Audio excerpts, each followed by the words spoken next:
How you doing, YouTube? Matt with Massive Beer Reviews, back with yet another review. And, yeah, a little bit of Minnesota-based sour today. Hopped up sour.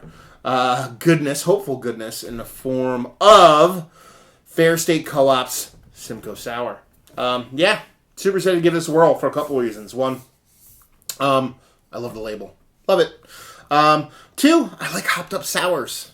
And three, I really like Simcoe. Like some cat pee in my life. So hopefully this one shows and proves as far as what it says in the bottle itself. It says Fair State Co-op Simcoe Sour. On the side here we have 5.5% ABV. And it says our first single hop barrel fermented dry hop sour went over pretty well. So the series continues. This time it's Simcoe playing with our barrels and bugs.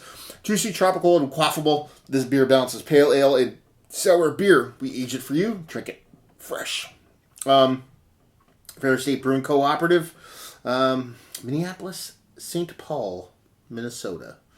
Let's see. It says oak hold on here. I don't know what that means. It says store upright and chill 24 hours before serving.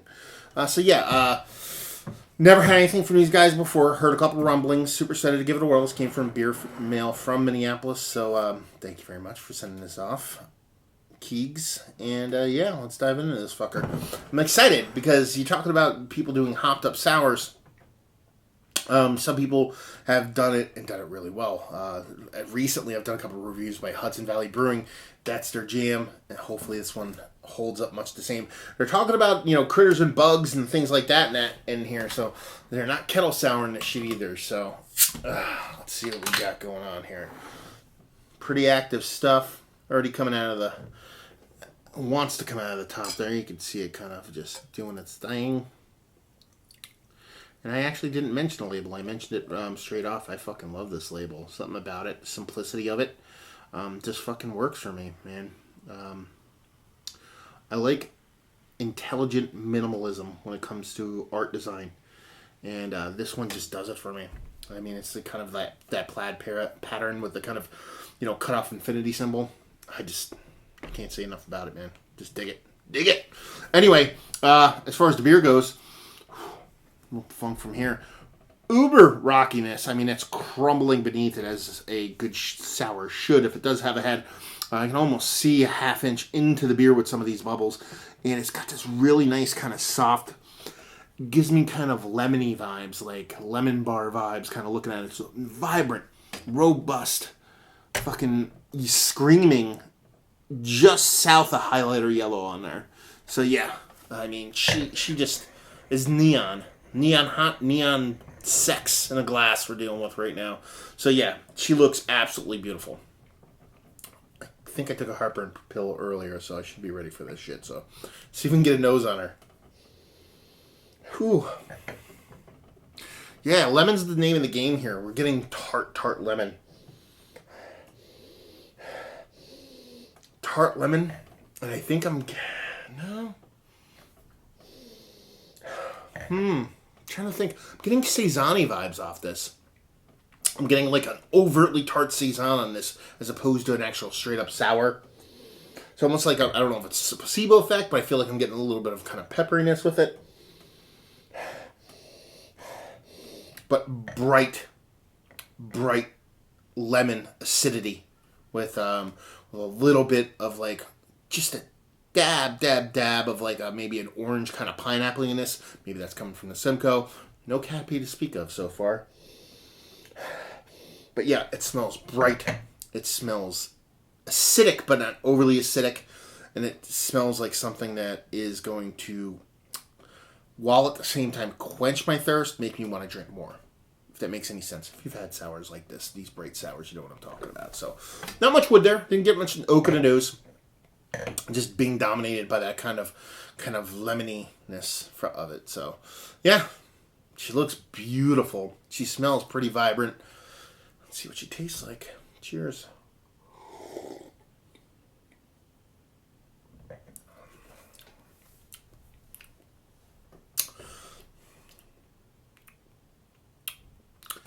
Not nearly, not even really acidic or really overtly sour in any way.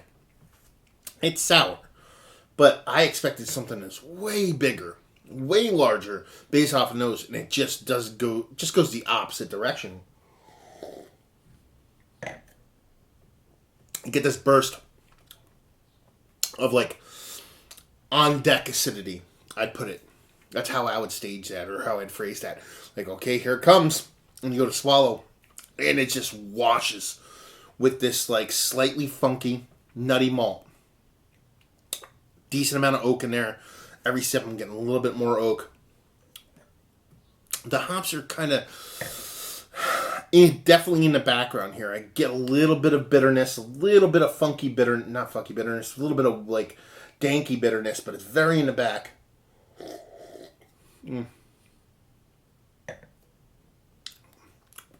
Nice kind of, for a sour, creamy mouthfeel. This is so, and I say this in a positive way. I don't mean this in a negative light. It's so neutral. The nose is so vibrant. And the first instance of the beer is kind of like I said, an on deck thing where you're like, okay, this smells crazy, acidic. Okay, you first take it in your mouth, you're like, okay, oh, here we go, and then it just washes with this kind of like how do I put it? I don't know how to describe it. It's like have you ever been in one of those sensory deprivation tanks? That's kind of how this beer washes over you, and that it's just soft and is meant to be there, and it's super accepting. It's not chock full of crazy in-your-face flavors as the nose in the initial sip makes you think.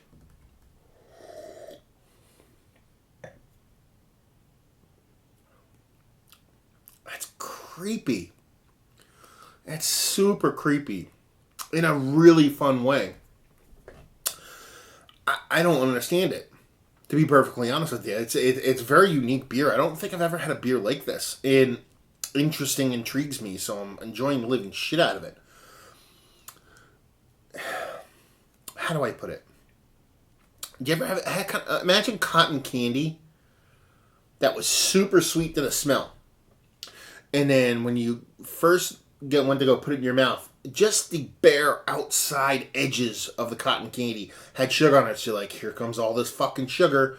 And then when you get it in your mouth, there is no sugar for the rest of the cotton candy. It just dissolves and goes poof, and just kind of floats away.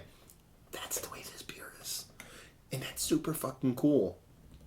It's not devoid of flavor without the whole thing. Like I said, there's like kind of a crackery, kind of nutty kind of malt to it. There's a little bit of kind of hop bitterness. But that setting of the stage of the sour, to actually have not have that come to fruition based off of everything your brain is telling you, from the nose to the initial instance of a taste, is just very bizarre.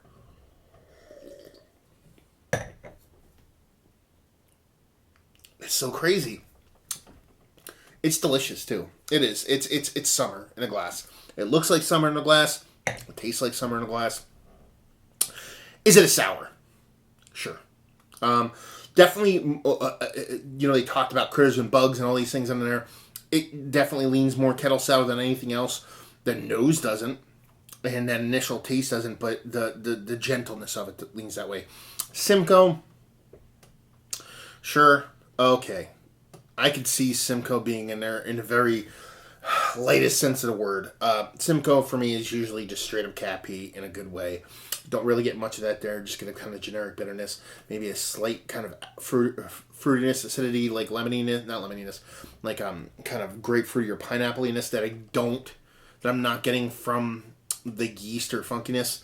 Sure, but it's not over the top. Oak, definitely. You're getting. I think some of that kind of nutty crackeriness actually is coming from the oak itself, and you definitely have a decent amount of fucking tannins in there drying out in your mouth and kind of making you want to drink more. Kind of like I thought it was going to be at the beginning, but in a different way. Super welcoming, super approachable, super vibrant. But it's so neutral at the end, even though you get this lingering kind of toasted nuttiness. It's just weird in such a fucking fun way. Yeah, I can't wait to drink all this, to be perfectly honest with you. Okay, so let's talk about it. Is it one of the better soured beers I've had as of late? Yeah, maybe not the best, but in the running, man. That whatever witchcraft they pulled by having that explosive nose, that initial pop, and then washing of such gentle neutralness, I find fucking intriguing as fuck. So that really just turns me on.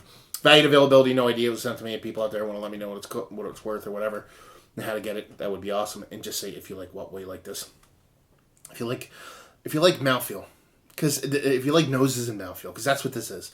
It's just two different things happening at the same time. Your brain is telling you one thing based off your nose, then it's telling you another thing based off your mouth, and everything's just arguing in between. So you like to be confused, you like to be fucked with mentally, and you just like interesting beers. If you like not sours, but welcoming, if you're a kettle sour, Berliner Weisse, Goza kind of person, if you just like good beer, interesting beer. I don't even call it a good beer. I just call it interesting beer. Not that it's bad beer, but it's more interesting than anything else. If you're in interesting beer, then it's worth picking up because this is interesting.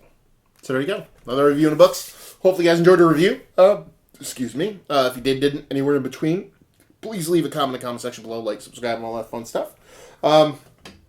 Facebook, Twitter, Instagram, and Tapped, Massive Beers, and all four of those places if you want to check me out anywhere else. And yeah, another read down. So hopefully you guys enjoyed the review. Hopefully you're enjoying a nice, weird beer right now. And hope to see you next time. Cheers.